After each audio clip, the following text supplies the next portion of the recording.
કોઈ પણ માણસને પૂછશો ને, વડીલો હોય ને, યુવાન હોય ને, ત્યારે માણસને બધી વસ્તુની પાછળ એની દોટ હોય, પૈસો, પદ, પ્રતિષ્ઠા.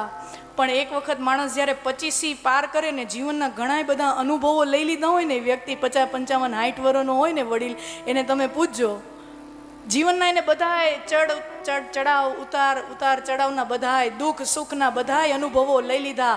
ગરીબીએ જોઈ લીધી ને પછી મહેનત કરીને સાહેબીએ જોઈ લીધી. એ બધુંય જોયા પછી કોઈ વડીલને તમે પૂછો કે જીવનમાં સૌથી મોટું સુખ કયું, તો એ વડીલ એમ જ કહેશે કે સંસ્કારી દીકરા દીકરી હોય એ જીવનનું સૌથી મોટું સુખ છે. ધન્યાસ્તે માનવા લોકે સુપુત્રો યદ ગ્રહે ભુવેત.